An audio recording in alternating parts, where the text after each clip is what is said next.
Who knows? All right, so we're live around. So, welcome to our Meetup group. This is our 5amMesterScrum Meetup group. Meet every third Wednesday of the month. Working on some ways to make it easier for people to log in, such as Mr. Rob Jackson, who just signed on. Rob Jackson is going to present next month, by the way. So that's probably good he's here. Jackson's going to present next. So yeah, Rob's presenting next month. And we're live, and we can start the conversation if you like. So this was a conversation that William and I had talked about in an interview we did last week, and we wanted to do something with a little meetup group to expand the conversation. And the conversation was two parts. One, talking about shifts in Agile, employment, what we're seeing out there in the world, and then also a report which we'll dig into a little bit. And we'll get there. We get another visitor. With that, William, want to introduce yourself to everyone, and maybe we'll go around the. Well, I don't know if we can go around the room if you want. I'm okay with that. Yeah. Okay. Yeah. We'll I mean, this is our meetup group, so we do share and discuss and things like that. So William, go first. Well, thank you, Greg. Yeah, I'm William Strydom. I find myself in just south of Washington, D.C., in the middle of Virginia, in the Appalachians. I'm a leadership developer, professional coach. I worked in the Agile space for a while. These days, I'm trying to figure out if I'm still in that space or not. Maybe the space has changed, but I haven't.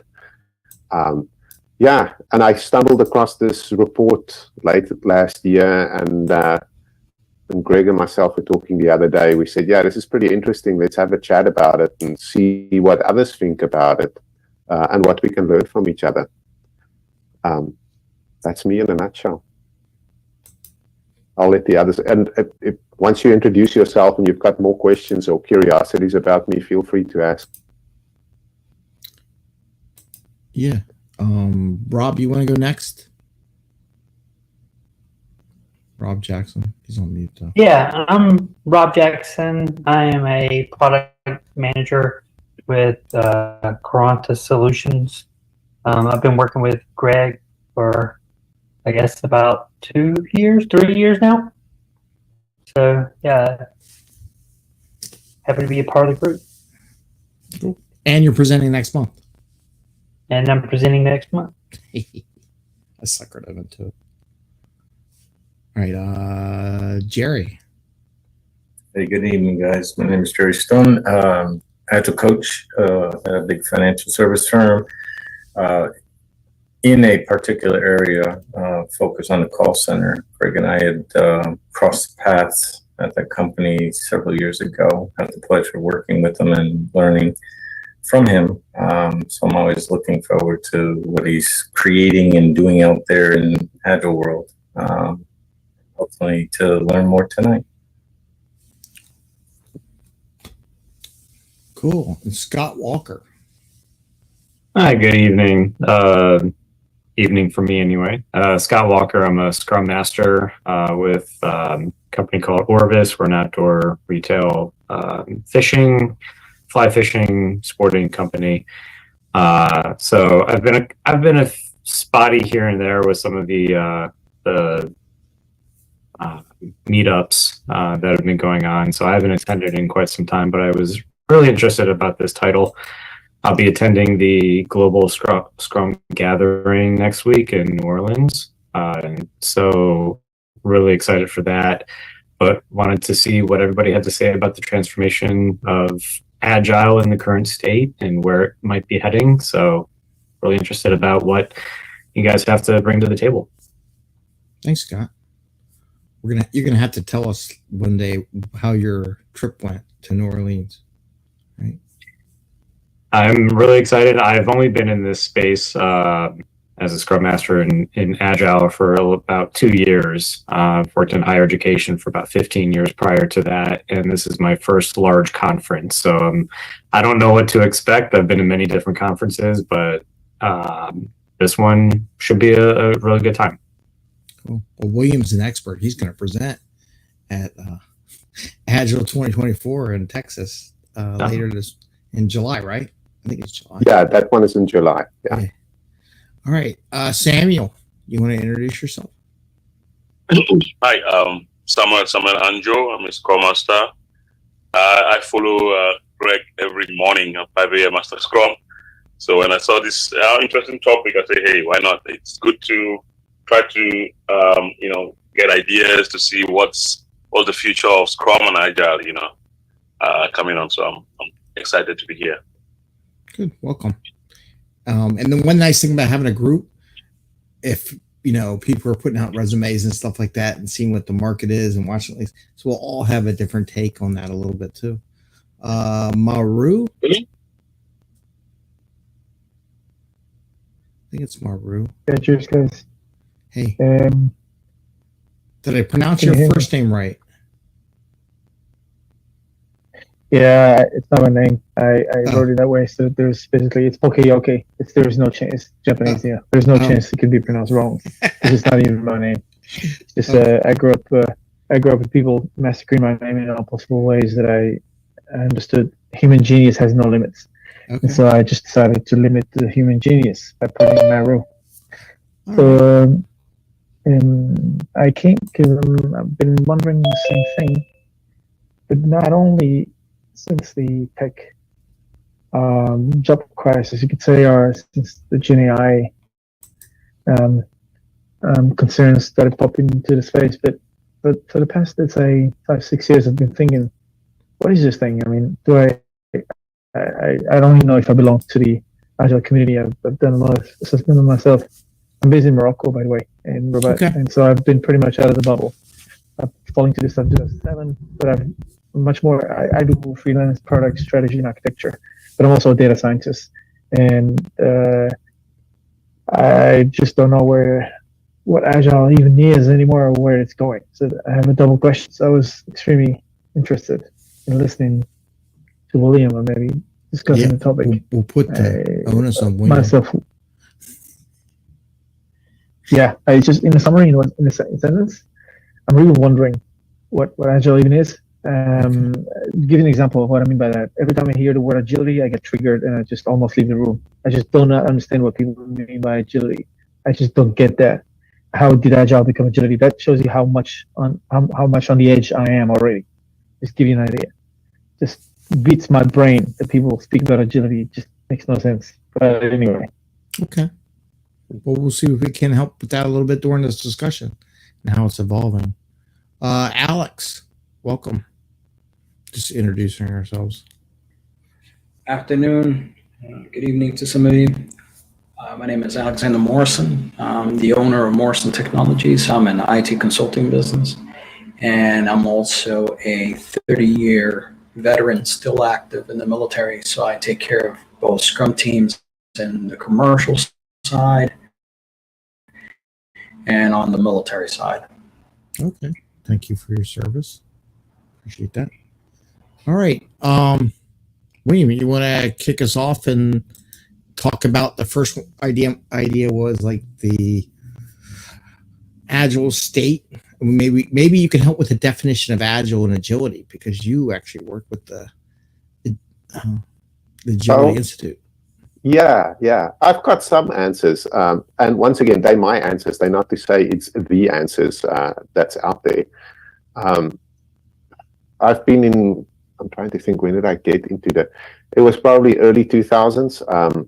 I kind of found the Agile Manifesto around 2004 because I was at a .com company running the R&D department and the IT infrastructure for the .com, and I needed ways of working, and so we started to do Agile ways. We did Scrum and Kanban all the wrong ways, nothing according to the Scrum guide or the Kanban books that were written and all of that. But we were doing it our way and figuring out what works in our context and environment. So the way I look at Agile versus agility is Agile for me, just because where I'm coming from, it's like something you use in software development or in the IT space. And it's really a little bit sometimes framework centric. There are values and principles that underlie it. And then there's, when you do talk to other people about it, the thinking side is values and principles. The doing side of it sometimes will be frameworks or your adaptation of a framework. So that's kind of how I see Agile.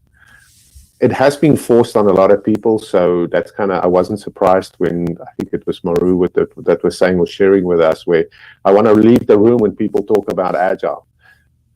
You're not alone, and I think other people feel that way as well. And then there's other people that love it and just gravitate to it. So it's all over. Agility for me is more, now we start talking enterprise or organizational level things. Like there's a shift in the marketplace. What do we do to stay relevant or stay competitive in our market space? Or is our market space changing and we need to adapt to it? That's where agility comes in. And that's kind of part of what got me when I found this report.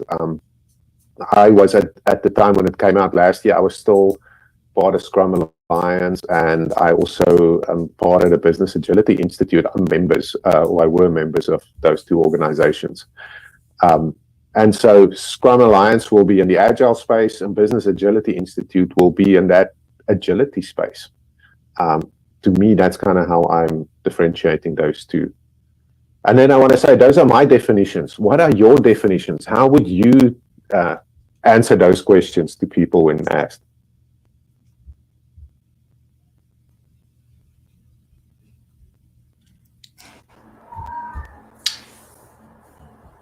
Just out of curiosity, who stated that they didn't know what agility was, or that they were repelled by that? I don't know who the member was, but what is the background to that visceral reaction? Just to have an idea.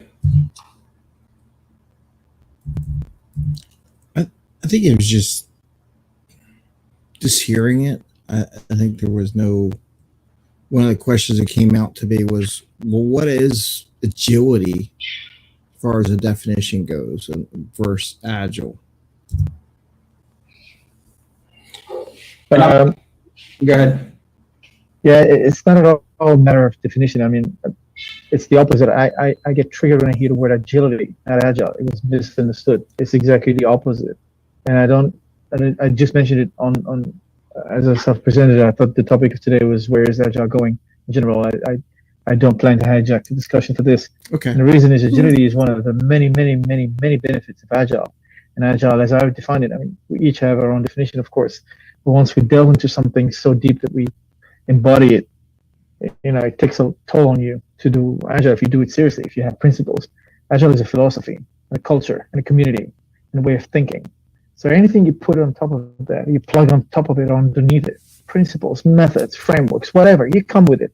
It happened throughout the course of humanity. I mean, just study military history. You can have something called military history. You can have schools of thought around that.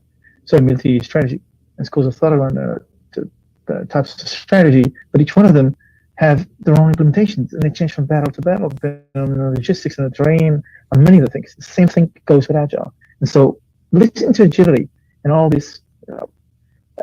I spent 10 years in strategy consulting and 20 years in total, and let's say 15 years in management consulting. Before that, I was in product management and software engineering for SAP, Software AG, many different software organizations. So I see how businesses have pyramids are being built. And agility is one of the many benefits of agile. I have a whole framework that I've never made big because I don't want to sell anything. That shows that resilience, for example, is another huge benefit. If you seek something and you use the language for it, then you can see it and then you can pursue it. The Japanese teach you that. If you study TPS and all the Japanese thinking around it, they explain to you why language is so important. And I feel like agility, in many ways, is just another synonym used to express adaptiveness And it misleads people, because when you don't use precise language and you're really self-conscious about the language you're using, you know what that means to you, and it comes from the flesh and bone practice and experience, then you don't know what you're doing. You're just talking about stuff, and it misleads people. Same thing with OKRs. Last example I'm going to give, just to give you an example, what I mean when people misuse language. People constantly talk about brand names and stuff like that, like OKRs. They don't even know what that means for them. And then they wonder why does not work for me, and they constantly complain about that. But it's just my position, and I'm really in the minority. Please don't understand like I'm trying to rain on you or trying to convince you of anything. I am in the 0.1%.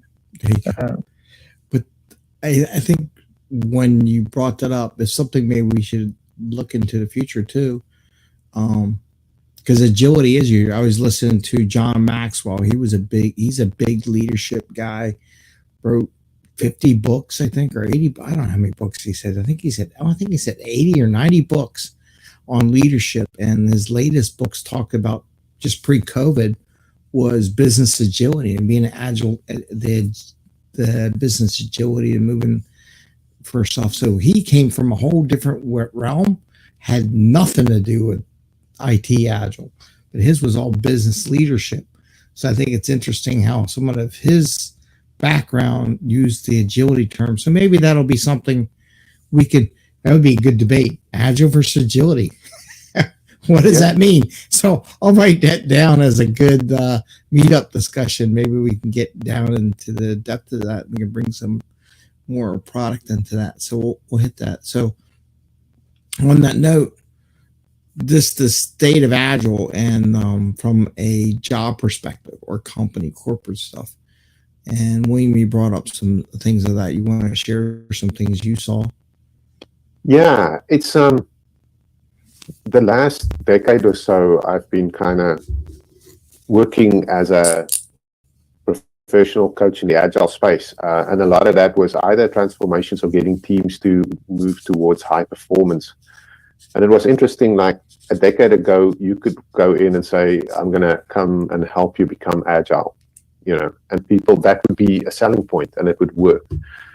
And then I started notice and this was probably when the pandemic started in 2020, it was still going, but in 21, 22, something started to shift. And that's something that to me, it was, they started to capture it in this report, the skills in the new world of work, where they were starting to notice organizations aren't looking for, you can just come in and help me become agile.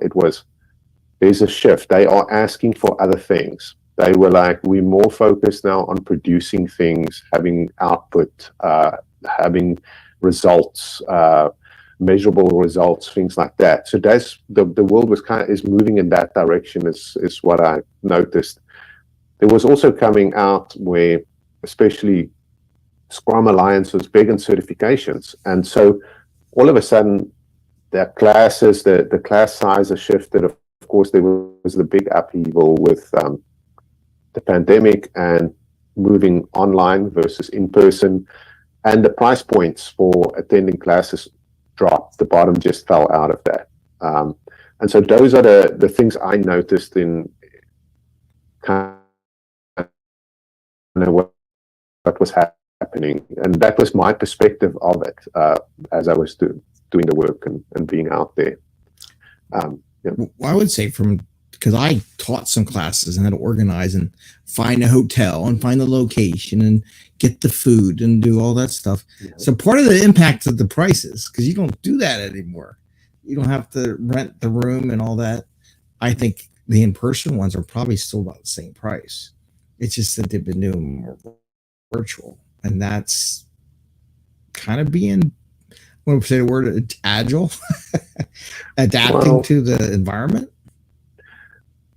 So yes and no. Virtual is also not cheap. You've still got to buy your tools. You've now got to pay for your Zoom account. You've got to pay for your virtual whiteboard, whatever you're using. Your materials have got to be brought over. All those things cost. It's time and money to get all those things moved across.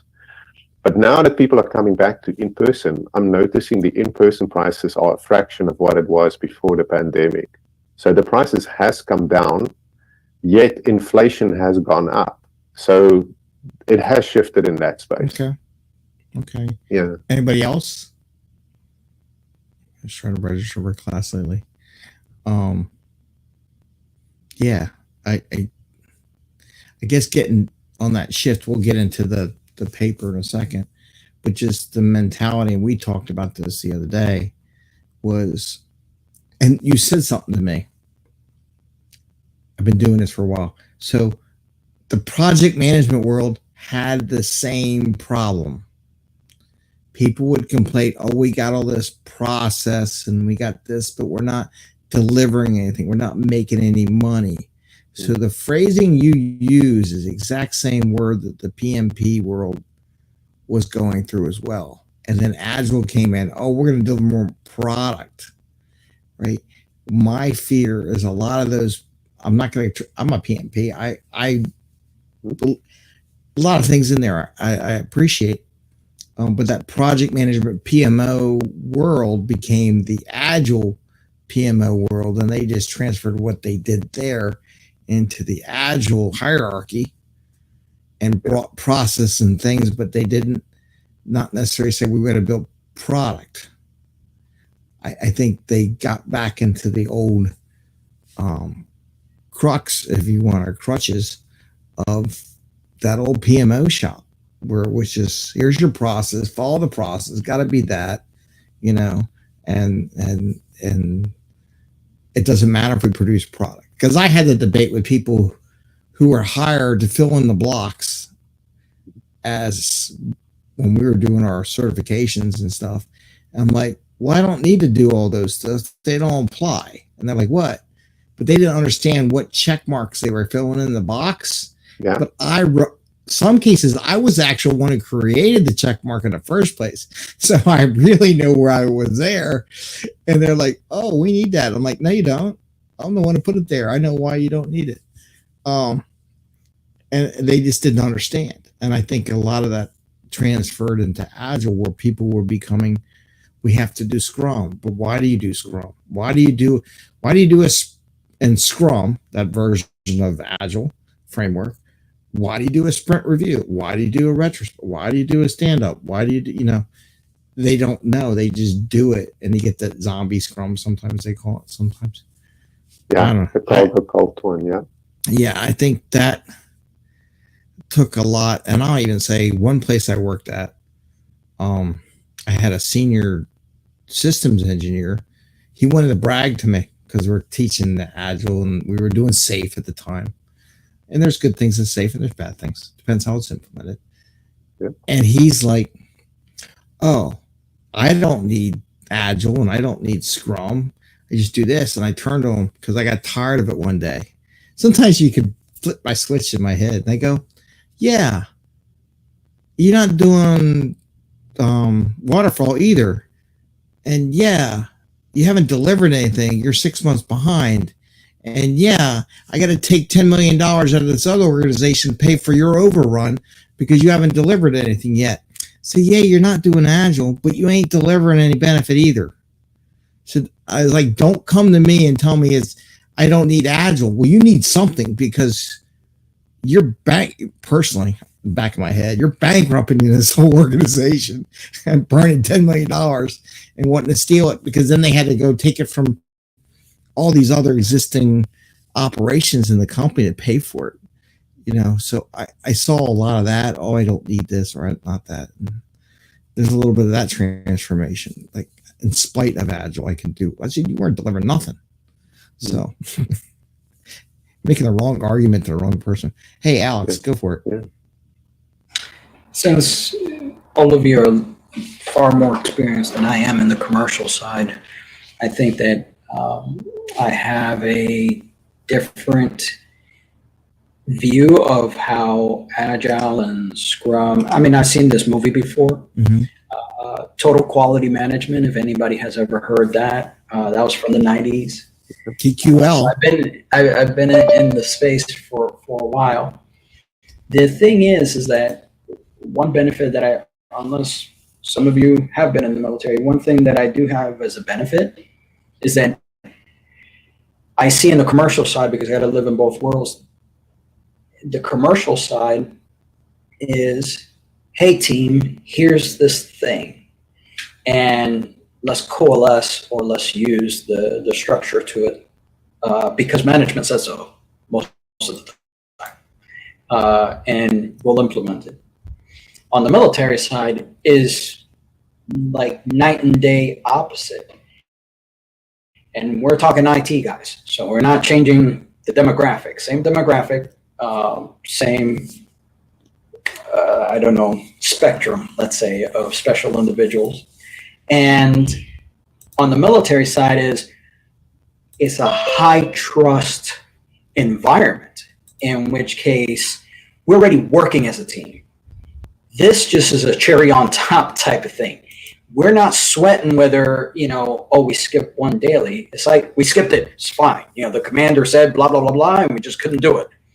But we're not having some type of angst about it. We are using Agile in my belief, the true sense of grabbing what we need here without butchering it in the sense of like, oh, we're just not going to do half of it. No, we're just adapting very quickly. But we know our mission first. Our mission is to do this product. So when I hear you say, Greg, about having more metrics, measuring things, and having a product to produce, the business person inside of me says that when I had up to 10 employees, no, we're producing something because I got to produce payroll. So the idea that you're not going to produce something means that I'm not going to produce payroll either. So get on task, because that's the way this is working. So I think that marrying of, okay, here's the business objectives, or in the military, here's the mission objectives. Let's do that first, and let's see how this tool, and that's how I see it, this tool will allow us to cover our bases. That doesn't, I barely even need to do a daily scrum, let's say in the military, because we already talked, like, I don't know how many times during the day, but we'll do the event because, hey, let's call this an event. Let's do the 15 minutes. It's the same time, same place, same everything, to make sure that we have a uniformity. And in case we've missed anything. Yeah. 99% of the time, we're not really skipping anything. It's just, yeah, we got this down. My experience in the military is different, though. So when I worked on the F-18 and F-Jet fighter, and we were doing first flight, we did a daily stand-up every day. Myself and the officers, who got each one, we all sat, 5 or 6 of us, stood up, it's a typical military. That actually idea came from the military. That daily scrum is something the military does all the time in all their activities. What's their plan? Who's got what? Anything blocking us from being successful today? They use different words, right? But that is a military. I think even I'm not going to say, but I want to say Ken Schwaber and Sutherland brought it from their military background, because he used to fly over Vietnam back in the day. Sutherland did, and I think he brought that right in to his scrum and how he meets up. But even and just from a different perspective in the military, government contracts are notorious. I'm just going to burn hours, right? And, that's a totally different animal. Yeah. So and I agree, and when you get into that acquisition world, it becomes that animal. But even there's some things that don't apply to maybe a military operation, but they all do the daily stand-up. They all get a check. Are we all here? Do we know what our mission is? And we will do it before we go off. And even when you're in engagement, you're doing a check. Are we all good sync? Are we still here? Is, everybody good? Everybody got what they need to continue the mission? They just even do it even more rapid than once a day. They probably do it a few times a day. Right. And this is why I think that it's easy, not easier in the sense of teaching what proper Scrum is. Yeah. But as far as the methodology itself, if you want to go ahead and say, okay, this is a method to getting these things done, then yeah, we got the method down because it's just second nature to us.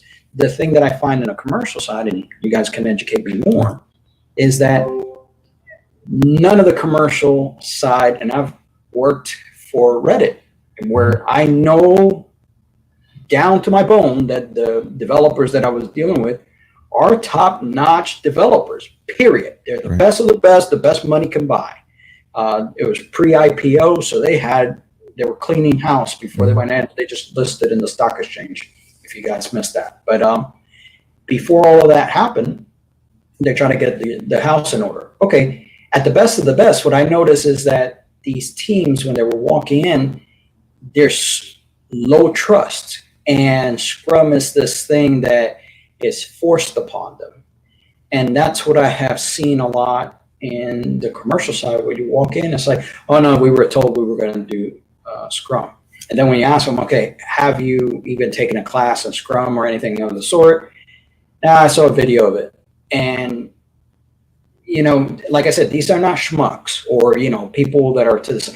These are legit top tier developers. Mm-hmm. Why is it that either the company didn't see fit for them to be integrated better into Scrum, or to have that environment, or for it to be, like I said, maybe I'm expecting too much on the commercial side, for there to be a higher level of trust? Does that make sense to everybody? Because maybe I just might be right. I'm just trying to go ahead and see how these two sides coincide. Yeah, and then there's this third thing where people will create their own ways of working. I've worked this was at a big pharmaceutical organizations where we were working. These people did not do daily stand-ups because they didn't know about it. And so we worked with, when we were working with them, I mean, these are also, like you were saying, very capable people, PhDs, MBAs, or multiple PhDs with MBAs, all on the same team working together. And so we would explain to them, what are you doing now that's really working well? Keep doing that. And then we would talk about what are things that you want to improve. And we can do light education for them around ways of working. And some of them would go, yeah, we'll do, they called it a huddle. We'll do a huddle 3 times a week. That's a huge improvement from not doing anything to 3 times a week.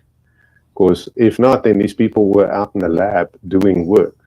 For them to be 15 minutes away from a big experiment they're doing, it's like, yeah, no, we'll huddle tomorrow. You know, that's our day to huddle so that we can get our work done, because they need to keep producing things. So that's kind of where I'm going. I don't hold a Scrum guide as that's the ultimate. It's just the framework. It's a suggestion. And that's how I take it. For me, is if the people start living into the spirit of it, is we will connect and talk about our work and how we as a team will move things forward.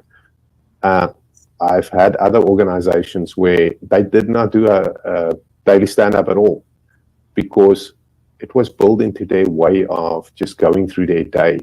In the morning, the team would go and grab their coffee together. So while they do that, they would talk around, what did we do yesterday, things like that. They'll come back, what are we going to do today, things. Then they start doing their work.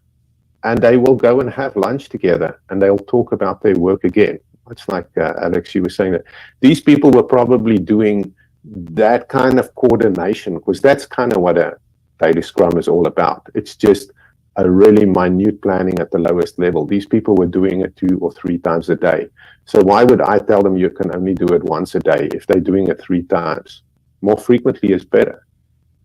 So I have a lot of opinions on this. First of all, it is called the daily Scrum. I'm very nitpicky about using the right terminology, and the reason is because when you have especially newbies, they don't know what you're talking about. If they've gone through a CSM, they know the word daily Scrum. They don't know stand-up. They don't know huddle. So that's something I'm very nitpicky about. Second of all, the 3 questions, that's pre-2020. That is not correct anymore. It is not a status meeting. There is a huge misunderstanding as to what this meeting is about. And I feel very strongly that it must be done. It's usually best to do it in the morning. It's not about what you did yesterday, what you're going to do, and impediments. What it is about, if you look at the 2020, and this is the problem, I think, nobody actually reads that guide. They make statements without reading that guide. Okay, the guide says that what you're going to do is the developers get together and discuss where are we at with the work in progress towards the sprint goal and the increment. It is not a status meeting. Correct. So correct. The best thing to do is to, in my opinion, in my experience, is to bring a burn down chart. And that burn down chart gives you a picture that's worth 1,000 words to be able to figure out, are we behind? Are we ahead? And if we're not, how are we going to mitigate that? Okay. I have seen teams that do not do a daily scrum, or they do this BS on like Discord. And I can tell you that, and I have a hell of a lot of experience, those teams that don't do a daily scrum or do something like that, for the most part, either fail or they're lower performing teams. That is a developer-owned meeting, and that's pre-2020, by the way.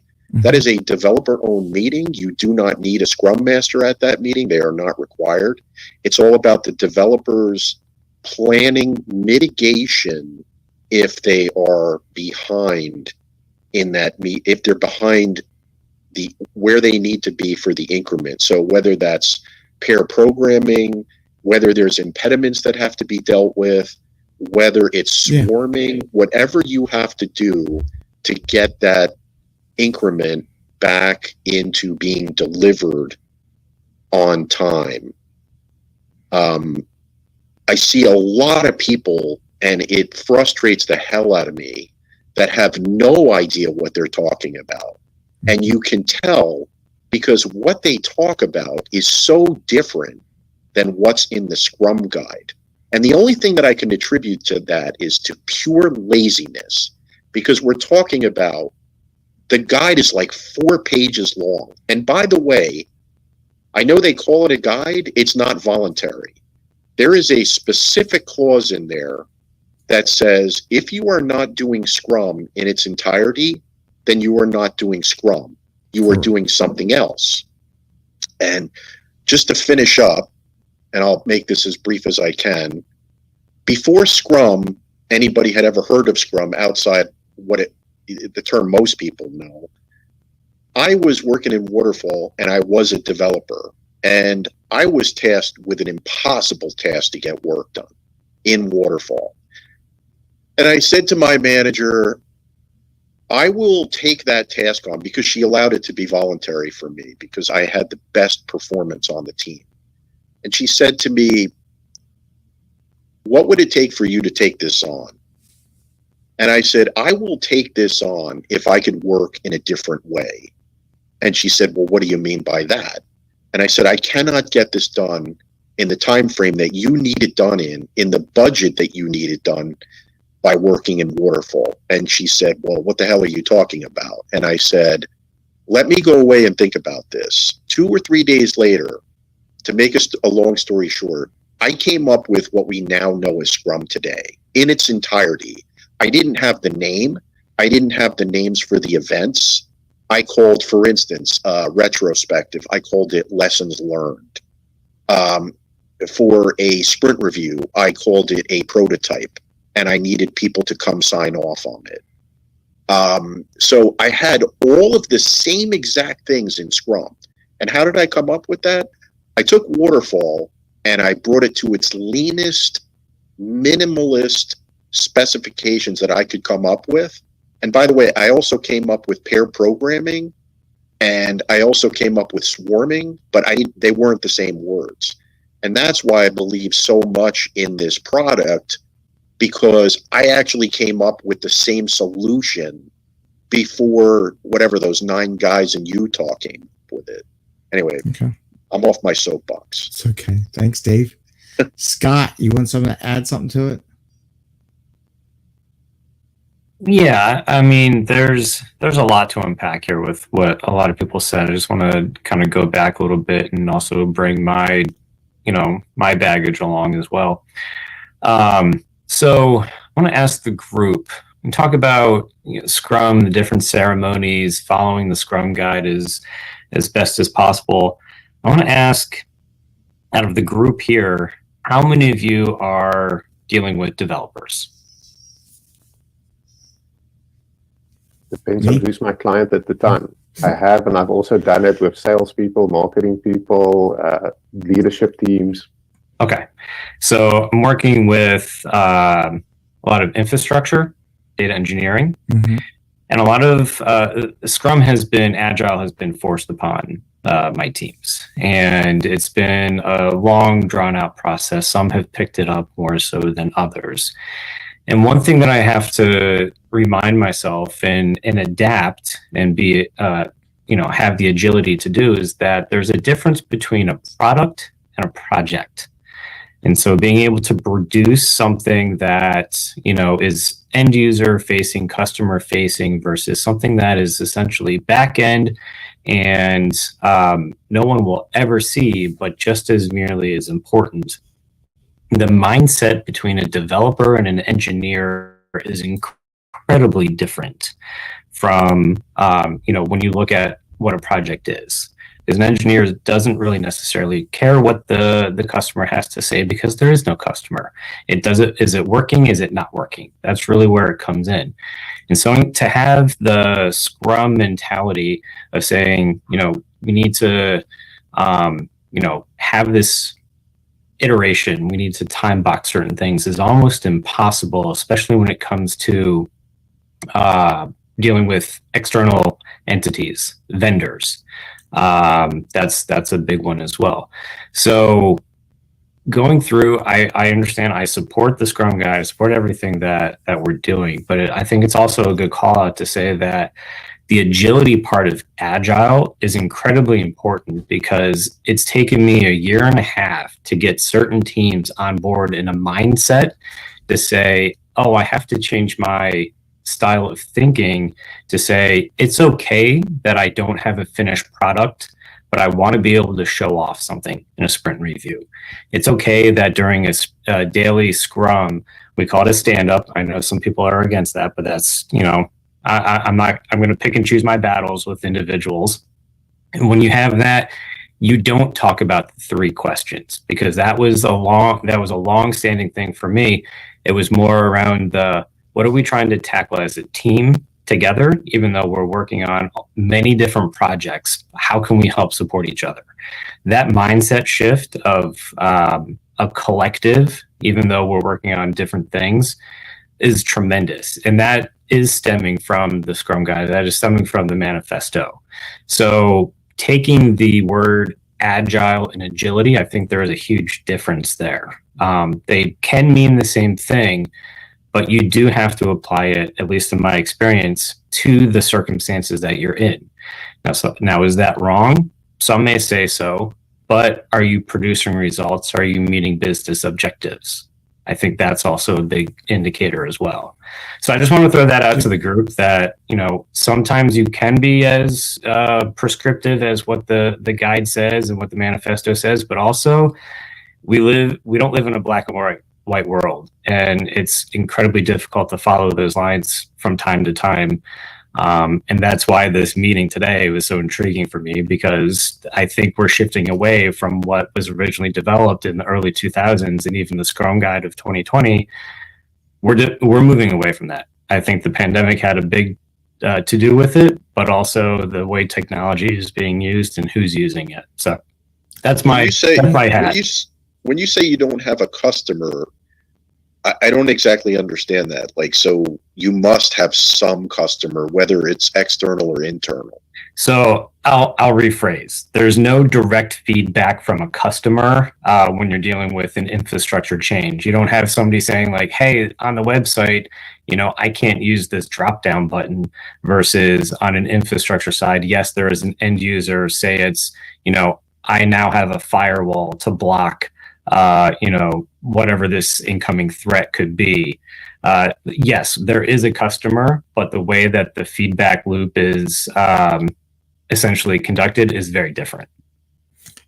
Yeah, and there's different ways to look at that customer and who that would be and what they would. And I would even say, stretching the opportunity when you coach these things is like, okay, let's do a persona. What would that persona look like, and who would it be? And go through that whole, when you go marketing and you do business and sales, they do that all the time.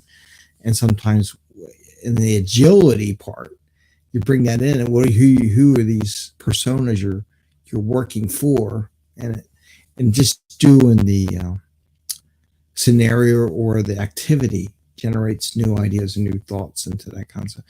But I like the fact that you brought that back to what we were talking about initially, was this shift in Agile. And I think a lot of discussion kind of hints to why there's kind of a shift in the Agile marketplace from if you were a Scrum Master, an Agile coach, or a BA, or product owner, or whatever the titles are in the job market and everything like that. So I'm going to go right to Alex. You going to come back to the shifting in the market? So, first of all, I do sympathize and definitely identify with Dave, because when I'm doing the commercial side, I'm very strict within the guidelines, because I'm being brought in to teams that I don't know of, who I've never met before in my life, and trying to have a certain thing achieved according to the client.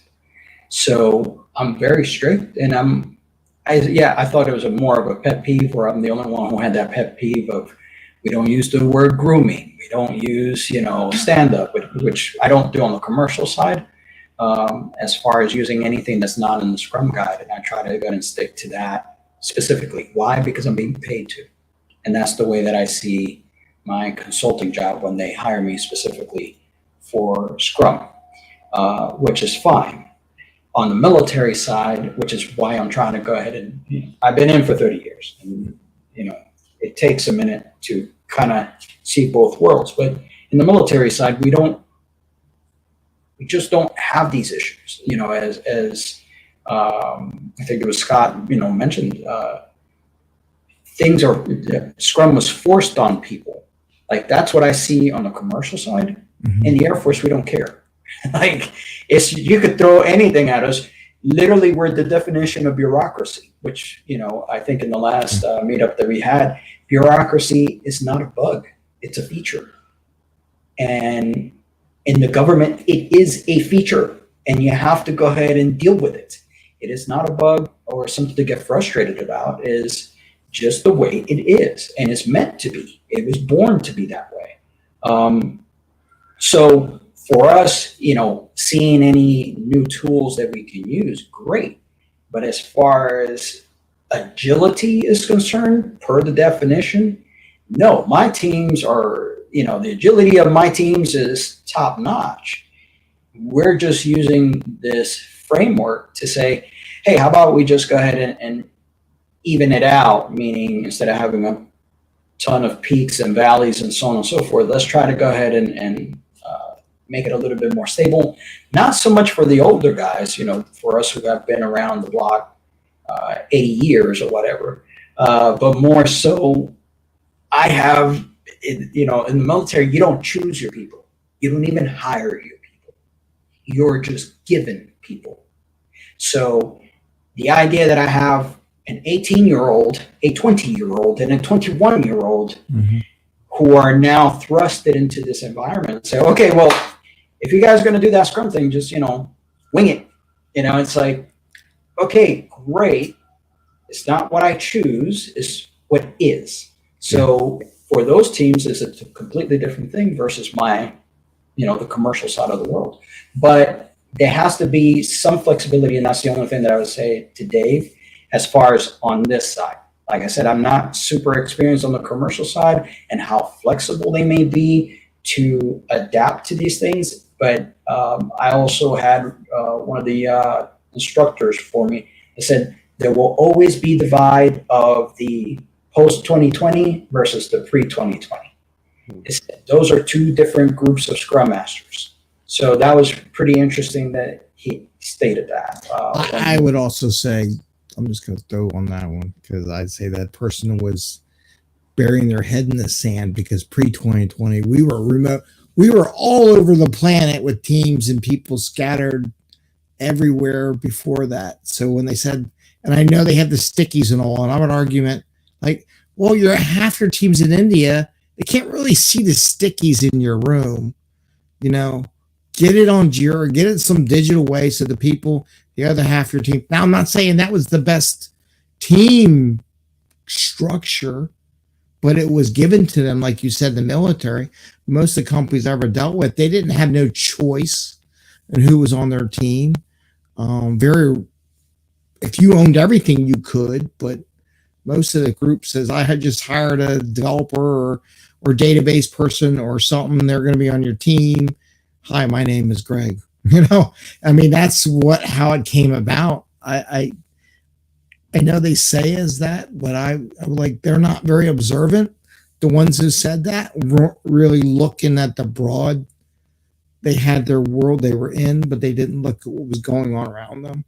Because when we did, I'm going to say our safe thing, they were all panicked. What are we going to do? What are we doing? I said, you're already virtual.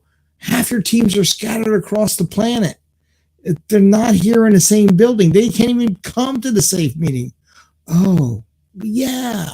So I helped them build a virtual version of their PI planning.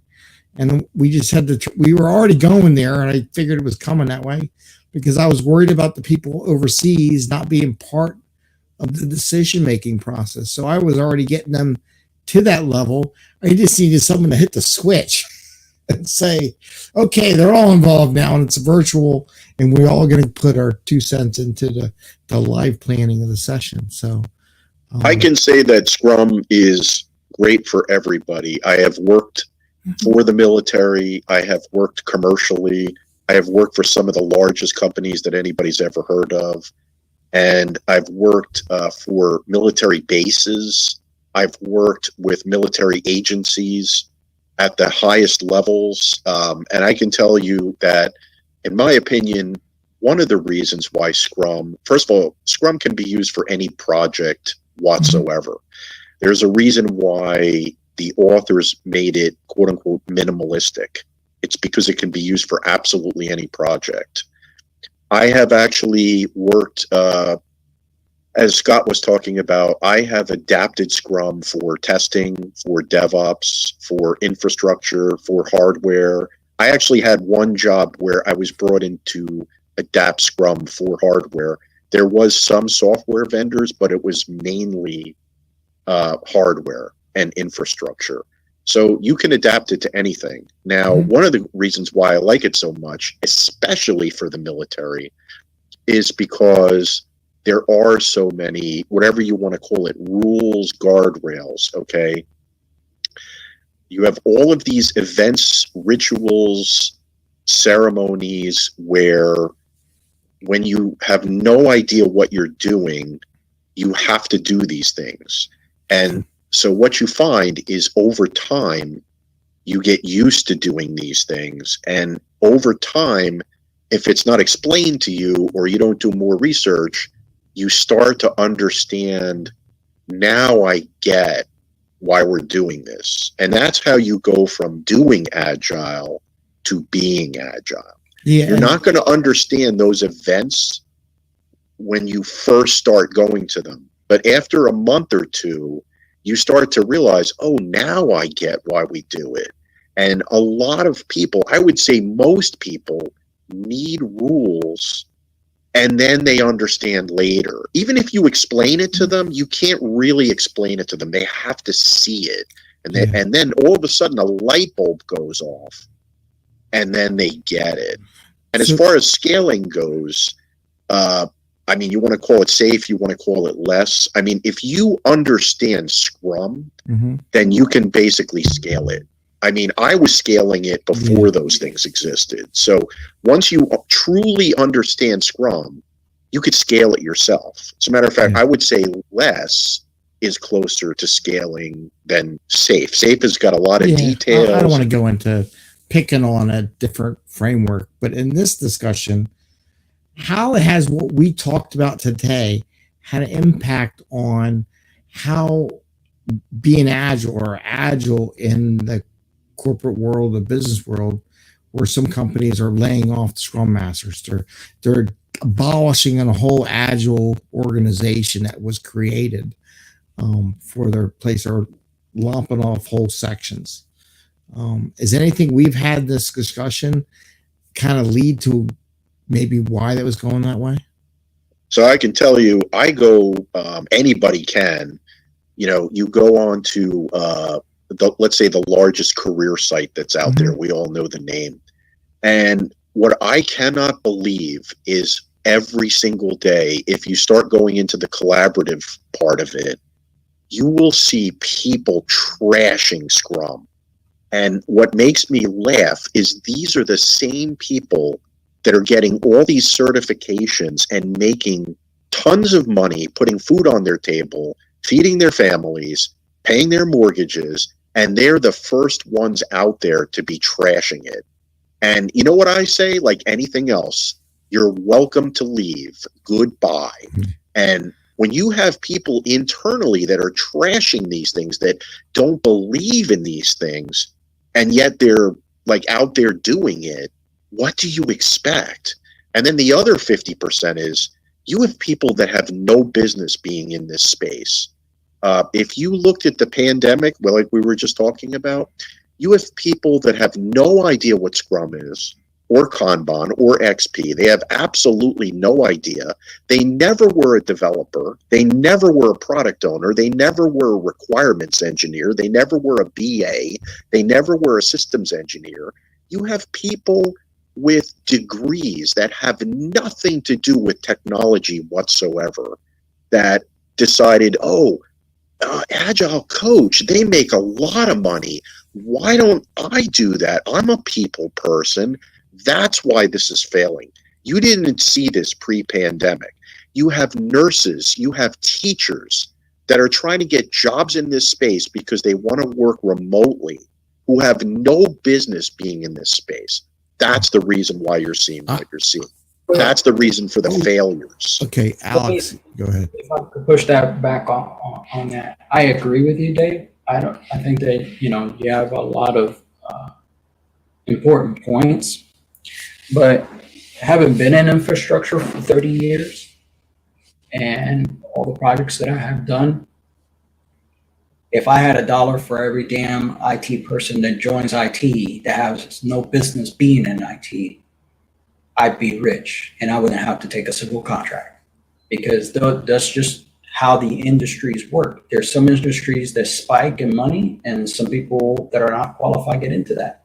But I think that overall, if there's a change in what I see in the marketplace for Scrum or Agile, and I'm seeing it at the upper levels in the commercial space, is the same concerns that I have as a business person. If I'm paying payroll, I need to see some metrics, some results of what this team is creating where I can justify what's going on. And I think that while I wouldn't say a Scrum Master's job is to go ahead and lay out the business objectives in these teams, it is their job to be, by default, make their teams effective and take care of their teams. So they need to go ahead and have some type of focus, business focus, so that these companies who look at these teams and they, unfortunately, through bad management, push out Agile or they push out Scrum and say, okay, do it. And they don't even know why they're pushing it out other than a buzzword, and then it creates a hostile environment. Instead of this framework helping people, it does the opposite. So I think that that's where we are, and some of the business leaders now are just saying, hey, this isn't working for us, get rid of it. Well, I agree with that, and I agree with everything that you just said. But what frustrates me is, so here's a good example. As a Scrum Master, and I'm both a Scrum Master and an Agile coach, so I'm supposed to facilitate my teams. Okay, now when I have a developer come to me and say, okay, I get all of this fluff, to me it's overhead, you're making me do more work. Why is this valuable to me? Okay, somebody who was never a developer can't really empathize and show them exactly why. Somebody who is trying to facilitate a product owner who's never wrote a requirement, doesn't even know what a requirement is, also cannot effectively answer that question for them. I've been in both roles and more than those roles.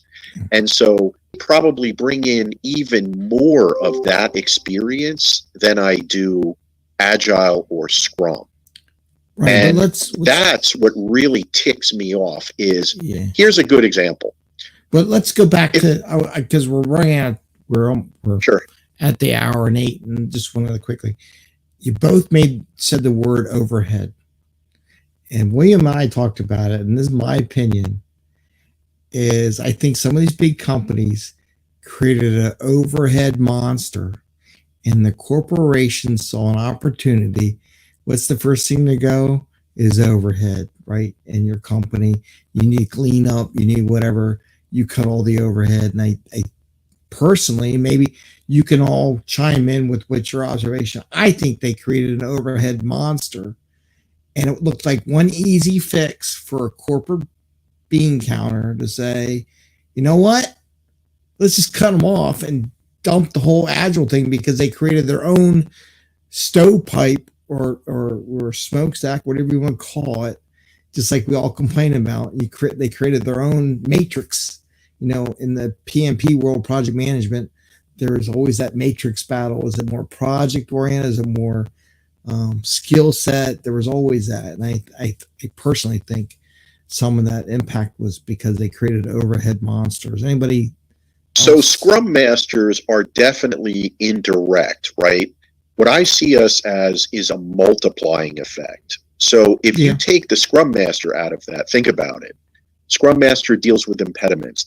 I could go on and on about all the things that a Scrum Master does for the second half of their day, okay? And none of that seems to be understood by managers. So when you take the Scrum Master away, right, the work that the Scrum Master doesn't go away. Correct. So who does that work? Correct. The developers have to do it. The product owner has to do it. Managers have to do it. They're not just babysitting, okay? And they're also helping them to be more efficient. So I dare say, if you take metrics, and I do, you're going to see those metrics for the entire Scrum team get worse, because you're going to have developers that get lazy, and they're going to be, because they look at Scrum Masters as a manager, even though we know that's not what it is. But they're going to be like, maybe I don't have to work so hard now because I don't have somebody bringing me into a daily Scrum every. You know what I'm saying? Mm-hmm. Like, so the efficiency of the entire Scrum team is going to drop. Now, how is that measured? If the Scrum Master is gone, one of the things that they do is they take metrics. So now, since you lost the Scrum Master, nobody's taking the metrics. So it's sort of like cost of opportunity. You don't know what you lost. Right. I totally agree. William, you look like you had something you wanted to add. Yeah, Dave, I agree with you talking with and sharing as your point of view. It seems to be working well for you, so keep doing it. I wanted to ask, have people looked at the report that we put the link on for the meetup? You want to jump over the report real quick? Yeah. I can share it. I'm going to share a report. So this is, if you haven't looked at it yet, I'm going to share my screen. Skills World. World of Work. Scrum Alliance and Business Agility Institute shared this one. There's a link up there. I'm not going to share the whole thing, but I figured I'd just kind of show some of the things they had in there. William, you want to add? Has anybody seen this report besides us? Yeah, I looked at it. I scanned it a couple of days ago. I scanned it, but I'm very familiar with the AI stuff, so Yeah. just went through it. First time seeing it. William, do you want to add anything or highlight I haven't something? seen this. Okay. Yeah. So part of what the illumination that's coming out of this is they were looking at it. What's a demand? What is the corporations asking for these days? So they had some findings here, and part of what's starting to a big shift that's happened here. A couple of things. One is people are starting to look more for skills and not roles. In other words, what Scrum Masters, product owners, and other people, Agile coaches do, are now they're not looking at those in roles anymore. So you're not going to fill a role in an organization with it, but they're looking for people to have those skills. I don't know if this will work out or not, but this is kind of what this survey has illuminated in this report, is organizations are going, we're looking for skills. What skills are they looking for? That's on page 8. You'll notice there, if you can scroll to that page for a quick. Good. Yeah, sorry for being a backseat driver. That's Yeah, okay. thank you. The top one, this even was in previous reports that they put out. It's around communication. Technical skills came in second. It's always there. And then things that are more regarded, and you'll notice they've got gears and people. People are ones that are soft skill orientated, and the gears are more like hard skill things, like tools and software, technical skills, things like that. So just something to note there. What are these skills that organizations are looking at? Then the next thing is, this is on page, not 16, page 8, sorry, where they are now, what organizations are looking for, where in previous iterations, everybody was always talking about having T-shaped skills. You have one skill that you're really good in, and then you can do other work as well. So you can kind of be a generalist, but you specialized in one area. Now, organizations are looking for people to have two generalizations. A generalization still, but two specifications, like becoming pie-shaped. So that's kind of where Dave was talking earlier about you're a developer and you can also facilitate a meeting, or you're a developer and you can also tell your stakeholders what are you working on and what it's going to be. So all of a sudden, you're not going to have possibly a Scrum Master or an Agile coach anymore. So somebody on the team might have those skills, or there's going to be a manager that will come in and help coach the team. So you'll have managerial skills and you'll have coaching skills, things like that. So people are starting to look at the world this way. Now, if you look at the report on some of the next ones, organizations are also finding it hard to find these people. So just something to notice. It's something the world is moving towards. They may be there for certain people. They may not be there for other people. It's because basically, if you look at the world and the way that it's been, is everybody is a specialist. So you have a lot of people who, Scrum Masters, Agile coaches, they are specialists. And I don't see the point in asking them to code. I mean, if you said to me, I used to code. If you said to me, okay, now you have to code. Well, you're going to lose something there, because you could just hire a coder, right? So I have to spend about a third to a half of my day, quote unquote, babysitting. And then the other half of my day, I have other things to do. I have to go into Jira. I have to meet with other teams. I have to meet with management. Okay. What's going to happen to all of that? I'm not working 16 hours for you. So what that means is that gets dropped. So there's no work for free. And I think the problem is that for some reason they've got it in their mind that Scrum Masters are useless, or they're just, I've been told this, quote unquote, babysitters. Okay, right. I don't see them as babysitters, but a lot of managers look at them as babysitters. Yeah, but I think, but that's good. A lot of work is going to get dropped. There's nothing is free. But I also Agreed. think some Scrum Masters created their own worst enemy. I've seen some that would say in the past, even pre-2020, oh, I don't need to know anything about the technical side. I don't need to know anything about the business side. I don't need to know anything about writing requirements, because you mentioned all that stuff, Dave. And they would just like, I just need to know Scrum. This is all I need to know. And my thing is, well, if you, like any new hire, within 6 months to a year, you should know a good understanding of what your team is doing. You're not coding. I mean, I can code, but I'm not coding 24/7 like the developers are. You don't want me writing the code because I'll put so many bugs in it, it'll be ridiculous, right? I'm not an expert. I'm not that skilled in it as much as they are now. Like you said, the depth, but there's so many people have said, well, I just need to know Scrum, or I just need to know Kanban, right? So look, I can tell you that I've spent a lot of time with such BS stuff, and these are like impediments. So like, for instance, I'll just give you an example.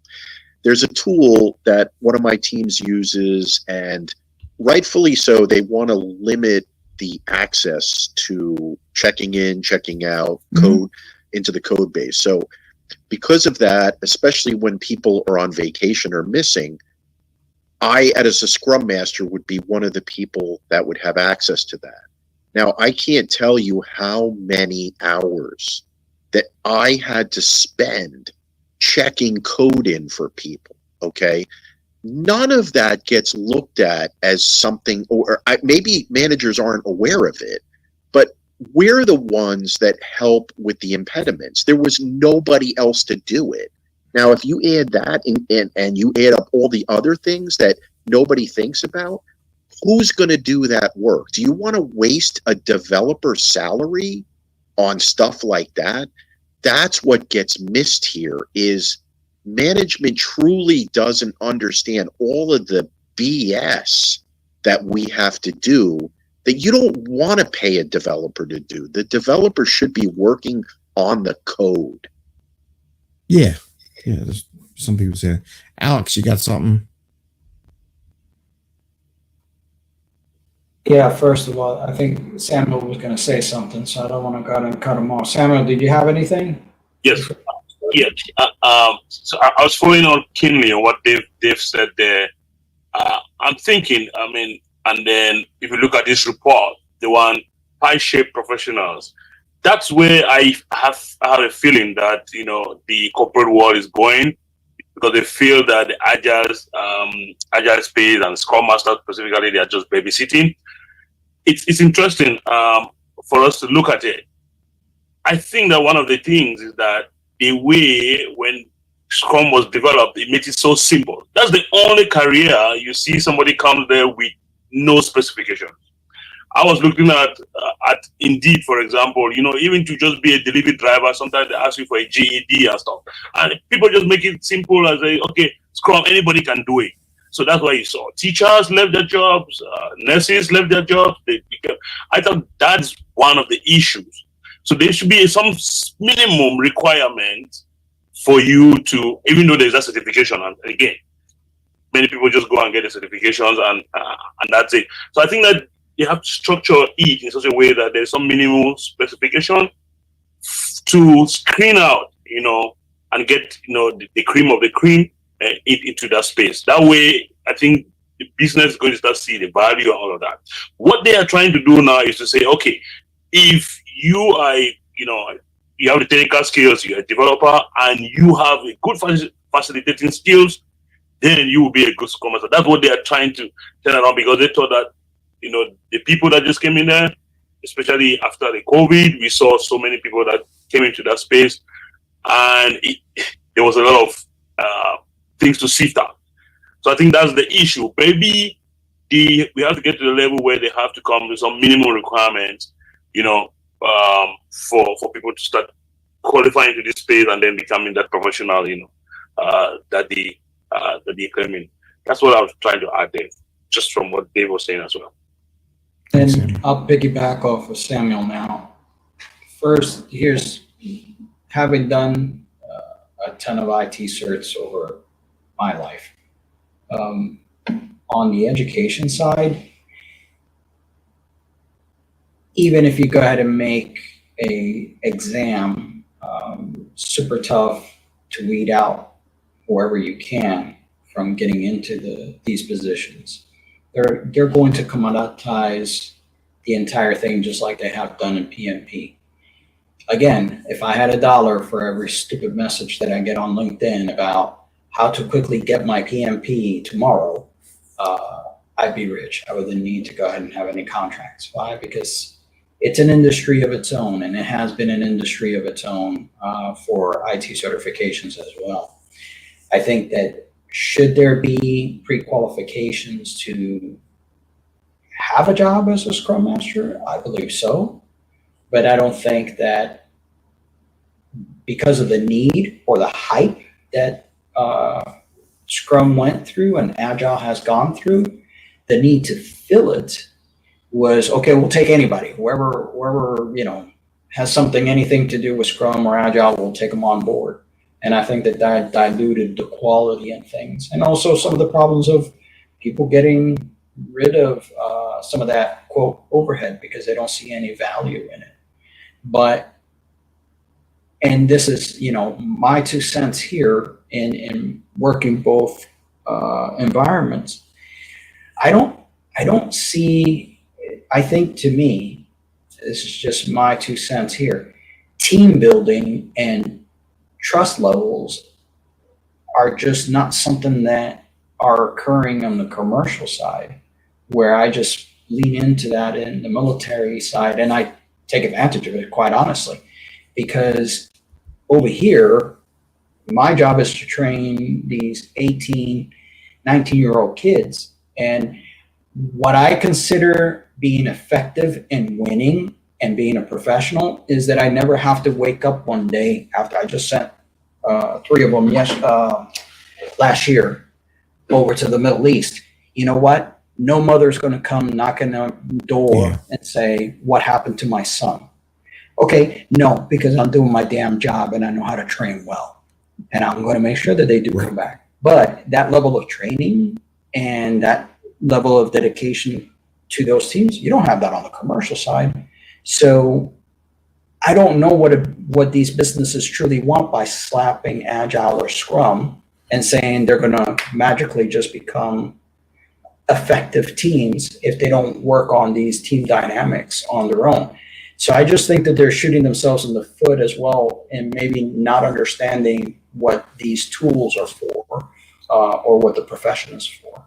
Yeah, the PMP, like you can correct me if I'm wrong, but you actually need 3 years of experience as a project manager to actually get the PMP. You don't need that with Scrum.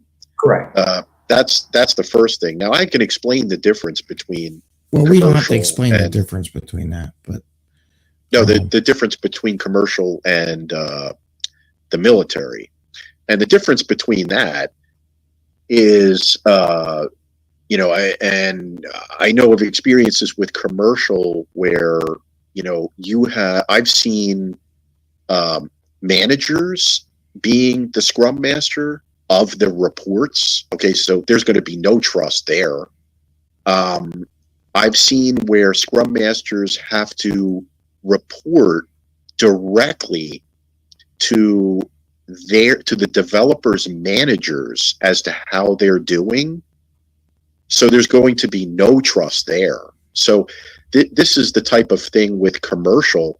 So a lot of the hierarchical practices actually cause their own demise. And when you bring this to them and you tell them this, they don't care. Yeah. I give an example, just my own quick coaching, because you mentioned the teamwork thing and where we're going in the state of Agile. I try to coach my teams to becoming more trusting. And the reason why is I've seen it is where people get stuck and they're too afraid to ask a question because they don't want to look bad. But when you have that teamwork and trust, you can ask, hey, I'm hitting this. Does anybody know how to fix it? Right? Otherwise, they'll sit for 2 days, hide in their corner, trying to solve it themselves, and delays everything coming out. I've seen that in Waterfall. I've seen it in Agile or Waggle, whatever you want to call it.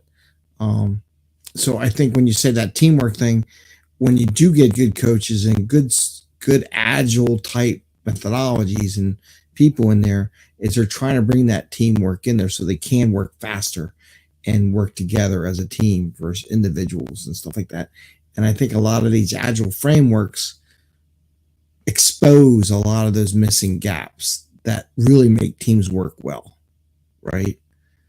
Yeah, it's how do you create that? How do you create an environment that will foster trust, collaboration, people working together? It doesn't happen by itself. And I have a shortcut. I'm not saying anybody should use this, but since I'm used to it and I'm of the note of I don't care, specifically because of the military side, is I'm the first, and the Reddit guys, which are all professionals, and they have been in Scrum and Agile and everything else all their lives, as far as coders are concerned, they almost fell down on the floor. I told them, I said, whatever happens here among us, I'm the first one who has to get hit. Yeah. So whatever happens, I will be the first one to take the arrow.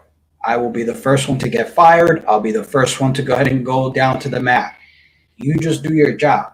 I said, I don't, in no way, yes, I have 30 years of infrastructure knowledge. I'm super comfortable in that. I could go ahead and build a data center, and that's great. Connected to satellites. I'm awesome. Great. That has nothing to do with coding a web page where there's, like, I don't know how many hundreds of millions of lines of code in real time where customers go irate if their subreddit falls down. That level of pressure, where it's like, you guys do that, okay? I understand the pressure that goes into it, but don't be afraid that something's going to go wrong, because I'm going to be the one to own it. Why? Because you're in my team. I'm the lead here. As far as the team is concerned, you guys just keep working as you should. My job is to protect you from those outside forces and let you go ahead and focus as developers. And if I can do that and I can provide that space, then the team, from my experience, becomes, oh, okay, well, if he's the sacrificial lamb, well, shit, we'll throw him. But what it creates is an atmosphere of like, okay, well, what if we try X, Y, and Z? And then they're off to the races.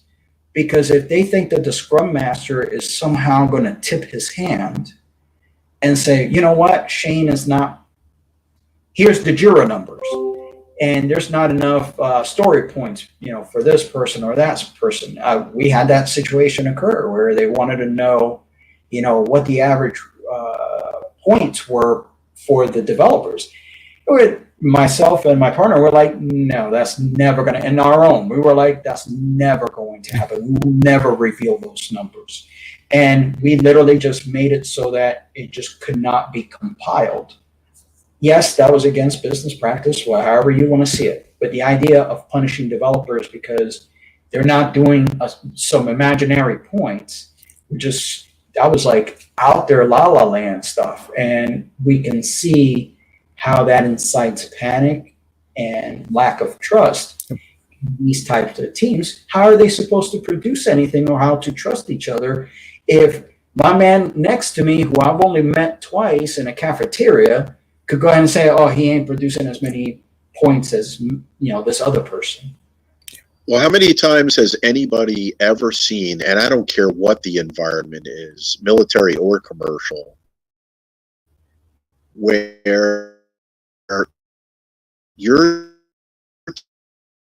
told on your first day some question, and then for the few people who do dare to actually believe that, then within 2 to 3 weeks, the managers are going up to the leads or the scrum masters and saying, oh, how's this person doing? And then behind closed doors, they're saying stuff like, oh, well, I don't know, this person seems to ask a lot of questions. And before you know it, you're canned. So, we say one thing and we do another. That's why I never believe that. When you walk into a new situation and they say no question is a dumb question, it's like, oh yeah, I've heard that before. Yeah, and that's old school when they said questions. They still do it today. I know they do. It's a lot of the senior people that are doing that too. Open door policy. I mean, if you want to go old school, it's the same thing. But I think that, to your point is, yeah, there's some entrenched thinking. But I think that if, in my opinion, and this only applies to me, I think that as a Scrum Master, if I don't do the same thing that I do in the military, outside and tell my team, I'm the first one who's going to get knocked down and I'll take the bullet first. Yeah. They're not going like, and I feel for them, because then they're just gonna operate in panic and looking over their shoulders 24/7. Like, I can't have them doing that. I can have my guys doing that, which is a little bit more direct for me. That's why a lot of developers like to go hide and fix bugs, because they can just. I've just. By the way, bugs. I've seen the highest examples, and I mean they don't get any higher in the military, that I have worked on site with, who flabbergast me in they are the biggest blamers. They never take the hit like what you're talking about, and they will try to blame anybody that they can but themselves. And I've spoken to other military people about those particular people, and what I have gotten as feedback is things have changed over the years. Leadership in the military is not what it was several decades ago. They are more blaming. They don't take the hit. The buck doesn't stop here. They say stuff like something to the effect of the buck stops here, but it really doesn't. Or this one. How about this? I'm taking full responsibility. Haven't we heard that by some pretty high military people all the way up the chain? The difference between military and commercial, because I'll be honest, I've seen both in both worlds. No, I agree with that. I agree. I'm just saying that, and I'm sure that he's saying for what himself. I'm sure that that's exactly right. But up the chains, I've seen the opposite. No, but that's the point, and that's the thing. I think, having been in the military for, still going on 30 years now, I can tell you without a doubt that it is a threat. It's not that it's absent, it is a threat. Mm-hmm. And it's not a threat just in the military, it's in the commercial side. Oh, yeah. Someone up there is going to throw a rock from their window down to me. My job is not to go ahead and change those people above me. I will do whatever I can to work. My job is to protect the people behind me. That's why I have to lead and be the front person. And then as long as they feel comfortable that I'm going to be the lead and the front person and take the hit first, that allows them the breathing room to maneuver and do what they need to do. Does that mean that there isn't corruption or things that could go sideways in upper management? I don't know. If there's a professional here, they're going to tell me that they have not seen that in their career. You have a very short career. I think that's getting off the topic here, and I know we're coming to an end. I just want to bring up one more thing here. The role of certification. This is my favorite, because you mentioned some certifications and people doing things and getting things. Yeah. From a job perspective, right? William, go for it. The thing to watch here with is, in this report, they don't go which certificates are important. They're just trying to talk about why certifications may or may not be important. Remember, this is around the demand of organizations. Like, if you're looking for your next role or your next job or whatever you're going to do, these people are going to look then for that. They want to see 2 specializations. So what can you do to have both of those? And then when you have certifications, they now starting to put in their hiring process. What I appreciate about this page is they're talking about the perspective from the individual person and also the hiring manager. And it says there, only 23% of hiring managers stated that the certifications were not important. In other words, 77% of managers say certifications are important. They are the gatekeepers. So if you have experience that goes with your certification, even better. If you only have experience, you need to get to the point, how will you get past this hurdle with hiring managers? So just something to keep in mind there.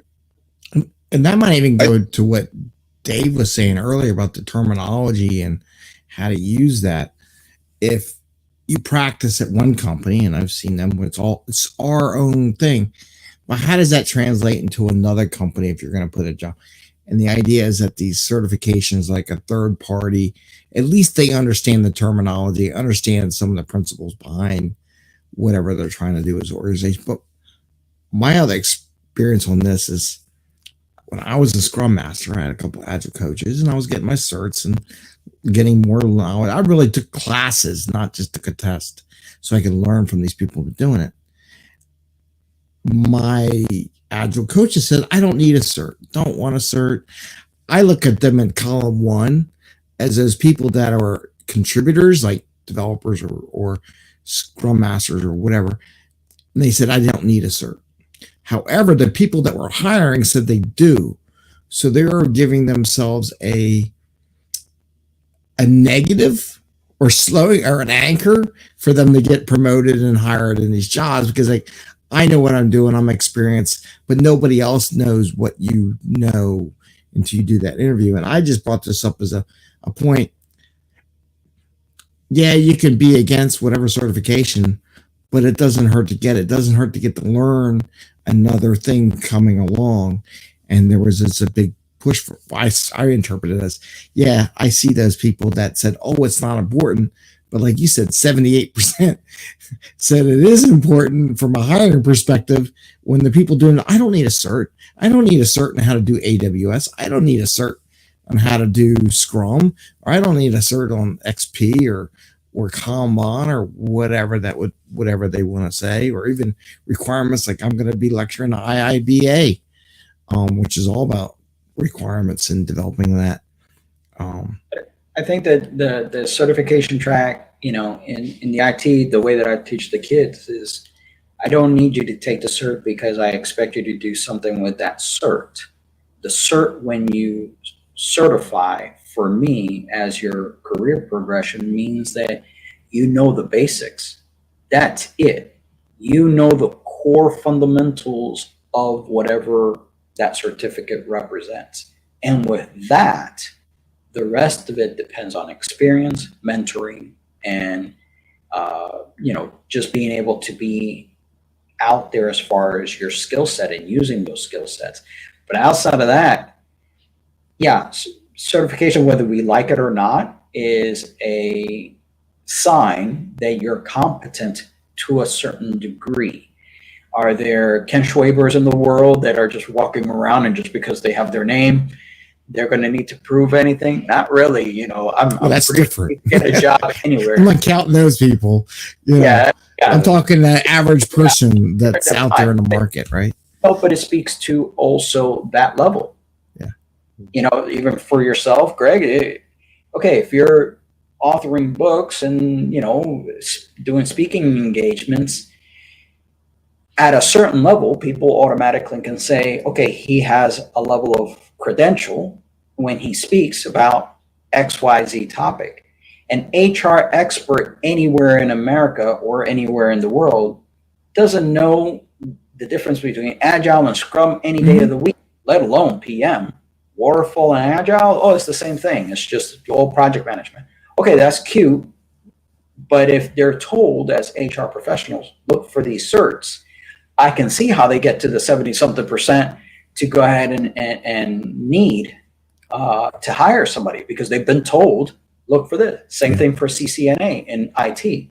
All my guys, they're on the CCNA track. I need them on the CCNA track because they're all network professionals. Yeah. And I tell them, you only got 3 years and you got to renew it. So make the best of it. But the idea is that you went through it. And that signals to all the other IT people who do hire or look to hire that you know the core basics of network infrastructure. You got to know that. And you need to go ahead and prove that, not sit on a call if you even get an interview. Yeah. Not Well, even the certifications definitely help you with the interview. Now, I could go one question deep, and if all you have is those certifications, I'm going to make you look like an idiot. Yeah, that's not going to happen. But one thing I would say to sum all of this up is my belief is we're going to wind up in the long term going backwards unless they start hiring back at a minimum Scrum Masters, because what's going to happen is that most people who cannot code or don't have experience writing requirements, that's going to force them to go into project management. So what that's going to do is now you're going to have crummier project managers, because there's going to be a lot of Scrum Masters that can fake their way through those interviews. And so you're going to have that, and it's going to dilute the salaries. And the biggest problem that I have with it is most project managers or program managers are by definition waterfall. So we're going to be moving even further away from Agile back to the Stone Age again. That's where I see all of this going unless Scrum Masters start to get hired again. I just threw a curveball. I know we're getting down to the end. We've been going an hour and 40 minutes. This is a long conversation. You know, I can go on for 8 more hours. I know. Yeah, we've all got our opinions, and we'll see how it plays out. I mean, the future will know. I don't know if it will happen or not. I just came across this report, and I found it was interesting how corporations are looking at it. So yeah, we both came at the same time, and we're like, "What's this? And how's it going?" Well, you're not going to have Scrum Masters coding, because let's say you have 10 years into your career and you've been doing Scrum Master or 15 years. Even if you took like a coding boot camp or something like that, the first thing they're going to say to you is, "Okay, when did you last code?" You're going to be like, "Humming. I mean, you're not going to be able to pass those coding exams from a boot camp. You're not going to be able to. So that means that Scrum Masters are going to have to figure something else to do. What are they going to try to do? They're going to try to be a project manager or a program manager. So it's going to start diluting that side of things. Well, there's also Dave, something I just want to share with you. I do know some Agile coaches that are really, really strong in the technical side. They actually call themselves technical Agile coaches, and they go in and sit and teach people how to do mob programming and actually coach people to become better coders in an Agile way. So people are already married, and these people have got 10, 20 years experience where they've been doing those pie-shaped thing. They already exist in the world. I know that. And I've seen that position, and as a Scrum Master, and actually even as an Agile coach, I have tried to do that. And what I've seen is a hell of a lot of pushback, more so than a Scrum Master. And the reason for that is because the developers inherently don't look at a Scrum Master as someone to help them with the code. Even though many of them can do that, there's by definition almost a level of disrespect. But what I will say is that the lead developers will talk to you on the team, and they'll say, "Why are you sticking your nose into my area? You just stick with your Scrum Master stuff, and I'll stay out of the Scrum area." So that's what you're going to get when you try that. Because I have. Yeah, I've had great success with pair programming and mob programming, where actually people would invite them in. They wanted to learn from them. If I'm a programmer with 2 years experience, and I've got somebody with 20 years experience willing to come and sit with me for a day in and day out, and I can learn from them, I'm not going to say no to that. Why would I? I just want to make one twist, because there was a comment maybe for another conversation, and maybe we'll have to do this another one. So Dave mentioned the shift, some Scrum Masters going away, and there's some, I don't know if we talked enough about the reasons why the Scrum Masters are going away, just versus what does a Scrum Master offer. my question is, to shift it back, how do you sell, or promote that agile role, no matter what it would be, because it was like a whole group of people just got yanked in a better way than we did prior, which caused all this angst in these corporations. So maybe that would be another topic where, okay, let's say we're in a point where we're shifting back. How do we build an agile community that doesn't result in what happened in this past couple of years, right? Maybe that would be a good conversation. I mean, the problem was already identified before. I mean, it's very clear that, back in the day when I started doing this, and even I was late to the game because I was a developer, but I can tell you that the people who were in Scrum in those early days probably used to be developers. They were looking for another path. They wanted to get out of developing. I'm somebody like that. I did it for 15 years and I hate it now. And, it just got, eventually it got saturated. If you just do some quick searches, right? There's like three major questions that people say. And it was said here before. Do I need to be technical to be a Scrum Master? How much money does a Scrum Master make? How much money does an Agile coach make? Can I work remotely? These are the four or the three questions that had a lot of people looking at this who had no business being in that. And I've used this example before. If I'm an accountant, okay, and I have no accounting experience, are you going to hire me to be an accounting manager or a comptroller? I don't think that you are. I don't even think that resume would even make it past ATS. But for some reason, I don't exactly understand the reasons, but for some reason, people think that anybody can be an Agile coach or a Scrum Master. The bar is that low. But I can tell you that, when this was starting and even 10 years into it, the people that I had met that were doing this as a full-time job, they really knew what they were doing and they were passionate about it. It wasn't about, I want to work from home because I need to take care of my kids. That wasn't the reason that people did this. They did it because they were like, I want to get out of coding, but I still kind of want to be in coding.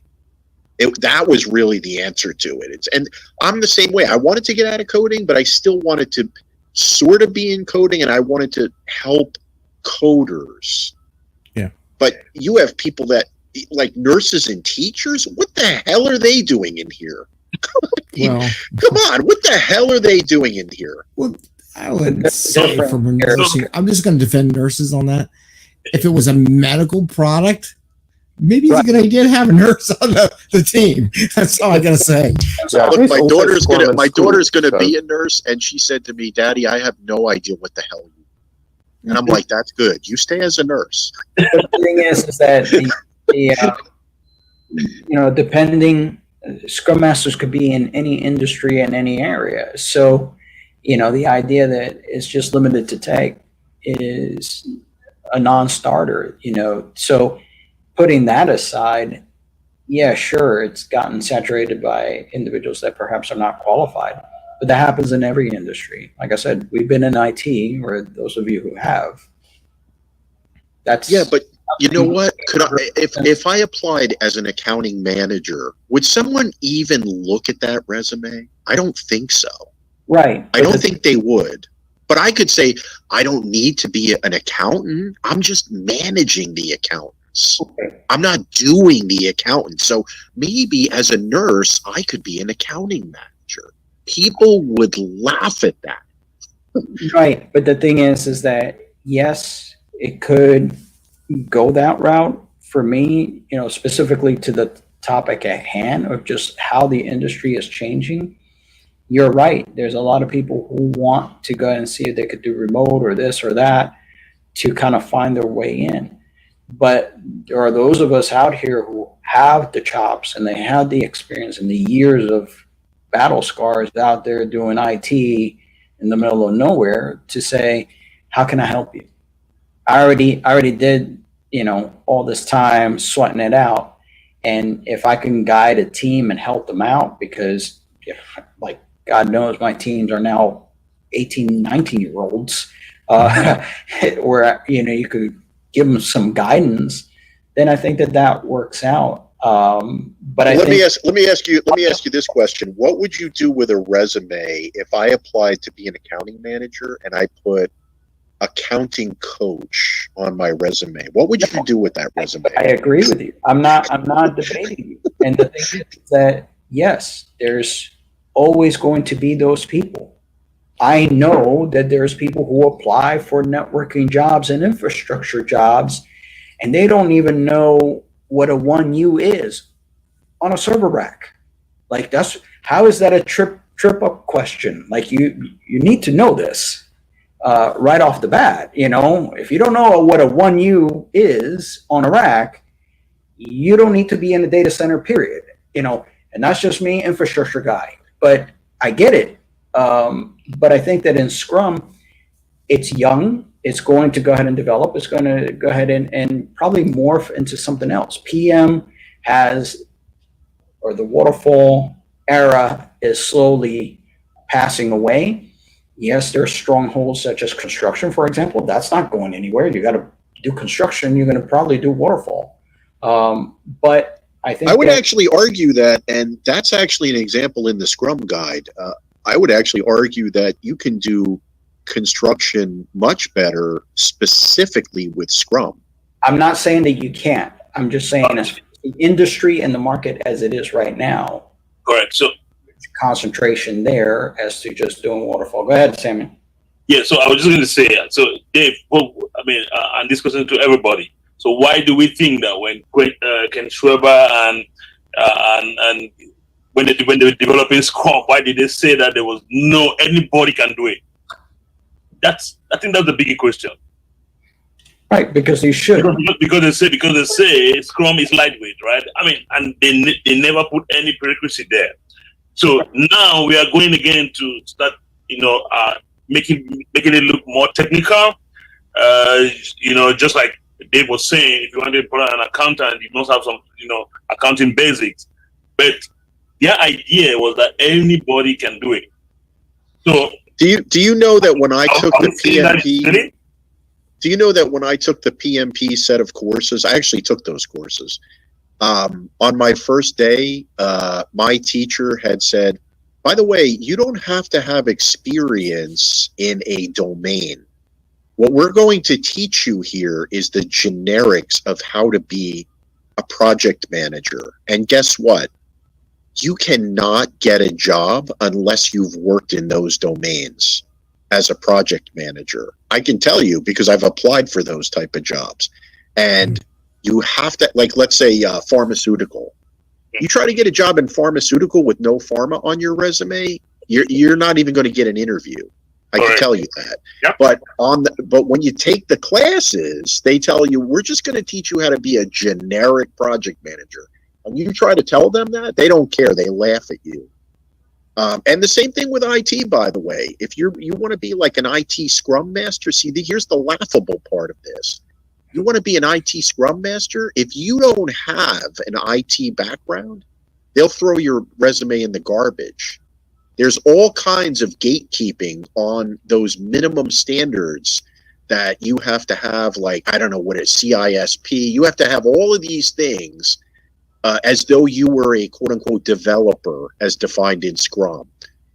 You can't just get a job as a Scrum Master in IT without having those IT chops. So see, it doesn't work the other way. It only works one way. So is that pie, right? The way you're describing it is that pie. I got my Scrum and I got my IoT or whatever. That part, I think. So if I get it here, we are all agreeing that there is a shift, because that's not what the current Scrum guy is saying. There's a shift. No, but But what I would say is that for the IT example that we were talking about, like, I have applied for Scrum IT jobs and never even got a phone call. And that's because I don't have any IT on my resume. I dare say it's always been like that. They might think you want to make too much money. Don't be surprised. And now we got the bots going on and stuff. But I just you went into a world where I applied to a marketing company, agility and agile and marketing interview. We went through it, and I go, yeah, like what Gary Vee talks about in his marketing, how that would apply. Because I listen to what he has to say, and I go, oh, that's very similar to agile. That's very similar to Scrum. This thing he says, they had no idea who Gary Vee was. I'm like, he's a top social marketing person on the planet right now, and you're interviewing me about coaching marketing groups in agile, but yet you don't know who one of the marketing gurus is. I'm like, am I going to teach you what marketing's about? Oh, they don't care. They don't care. They don't care. But it was just interesting how they said that. And I'm like, I went on an interview and they asked me if I knew how to write requirements. And I said, I do. And I went into Gherkin and shall statements. I know the whole thing. I've done it all.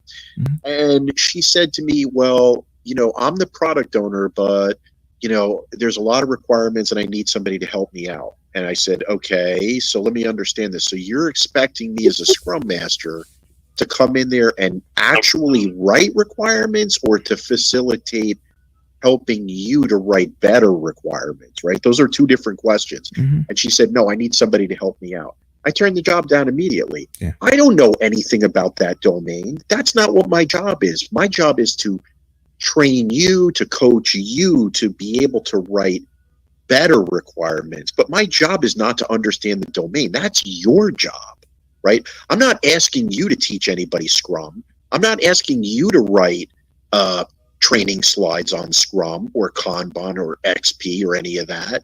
So why am I supposed to do your freaking job? But that's what they wanted.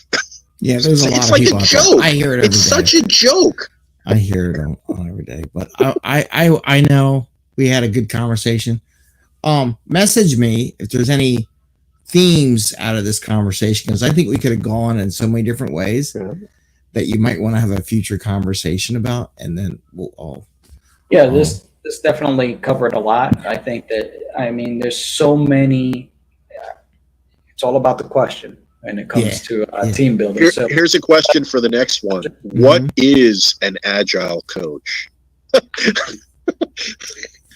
We could write that down, but I think that this one, whereas agility versus agile, I think just how the market, and the question about the market is, there's so many inputs that are part of the market, and we will never wrap our arms around it.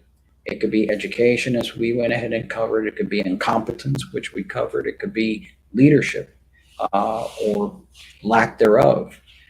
There's so many things that go into how the market treats a particular profession as it develops. I just think that this profession is young, specifically for a Scrum Master and Agile, not young in the sense of practice. It's been out there for a long time. But as far as the zeitgeist and the meta out there in the universe, I think that's been misused, misrepresented sometimes. And these are just growing pains. I don't see that as a big thing. If I told you that, webmastering was a guy who just grabbed Firefox back in the days or and just go ahead and started coding HTML, and you call yourself a webmaster, even though there was no certification, no nothing. Okay, this is the 90s. That was just the way it worked. Much more sophisticated. And get into front end and UX and all these other things. It takes time to marinate. So I stay very hopeful that this will keep developing as we go forward. And yes, as Dave has pointed out, there's a lot of pitfalls and a lot of shortcomings. But I'm pretty hopeful that there's not going to be a lack or a shortage of individuals like ourselves that try to make the best out of teams and try to get people to coordinate and go together in one direction. Yep.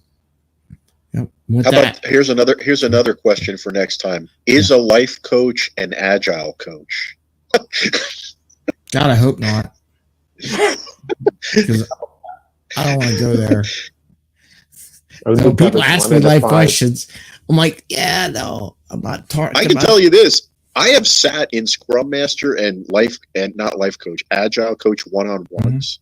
And I have had people walk into those meetings who needed a life coach. Yeah. I can tell you that. Well, you don't even have to do that. You can just, as one of my friends who's a manager, it feels like I'm a therapist half the time. So Yeah. I'm doing more Working with therapy people. than actually direction or helping coaching to. That's what it is. It's psychological and getting Yeah. a team of individuals that you've been hired to help. Or unique individuals together, right? And like I said, in IT space specifically, we deal with different spectrums, and I have dealt with those people who are super antisocial, and some are super social, some are somewhere in the between, and you have to go ahead and make the best out of the situations at hand. I actually saw a kid one day. I was walking by. He was on my team, developer, young guy, probably right out of school. Walked by, and he took his head and he was beating his head against his desk. And he was just constantly smashing his head against the desk. And I was like, dude, what's up with that? And he goes, oh, well, I don't know how to do this problem. I'm so frustrated. I've been working on this for 3 days. No joke. Like, I actually saw that. Well, and that's why I said I used to go, I still do, go find people who disappear for 3 days. Before they get to 3 days, I go find out what's going on. Don't bang your head into the desk. We'll work together. Yeah. Anyway, with that. Oh, yeah, he was smashing it. Yeah, that might be another issue. That might be a spectrum issue also, which we do have that in the work environment. You have to understand. I had a guest that talked about that in a previous See that? interview. Life coach is a life coach and agile coach. Well, it's working as a team, working with other people. Everyone's a little different. So with that, I want to end this one. I want to thank you all. It was a good discussion. Again, highly encourage if you got topic areas splitting off from this meeting that you want to have a meetup discussion on it, more than happy to host it and further that discussion. So I appreciate everyone's thoughts. How do we communicate with you? Is it just through Meetup? You can do Meetup. You can hit me on LinkedIn. If you want, I do have a Slack channel that I created for the 5amMesterScrum program. Well, the Meetup, do you actually answer those? Because Yes. What I've seen with Meetup, I don't know if people are not checking their whatever the inbox is, but I have written in-mail to specific people, and I never get a response. So I don't know if that goes through to your email. I don't know how It that should. works. I do for this group. I do. Okay. If I miss it, it's because it got lost in the minutia of stuff. But I check my Meetup because part of doing the cadence is I do it a lot. So I'm in the cadence of going in and checking, because when I set these up, it helps me like a Scrum getting that rhythm. So the more I do it, the more I see it. Some people don't go in on a regular basis. That would be one answer, but yeah, there's other things too. Like if you sign up for my newsletter what I do with my programming, you get free access to the Slack channel. So if you really wanted my attention, you get on the Slack channel and say, great, because it's a small universe and 14,000 connections or something like that, or 168 people in Meetup. But you have that capability. But yeah, just message me. You can do connect to 5amMesterScrum. You can hit me on LinkedIn. I'm pretty active in that, and I'll help bring that up to the group, and then I'll send it out in chat in the Meetup group. I do worry that sometimes the Meetup stuff gets lost, because I monitor it. Like I'll set up a meeting, I have my emails, and I'll see how it works. So, but if I can help facilitate it, I appreciate that. And William, I want to say special thanks out to you for coming in and helping me start this conversation. No, thank you for having me, Greg. I appreciate it. Yeah, and thank you for everybody sharing your thoughts and what's happening in your world around this. Yeah, so it was great. Very insightful topic. Thank you all. Yeah, thanks a lot, guys. All right, And take care. hopefully we can stay in touch. Yes. Yeah. Thank you all. Bye, guys. All right, bye.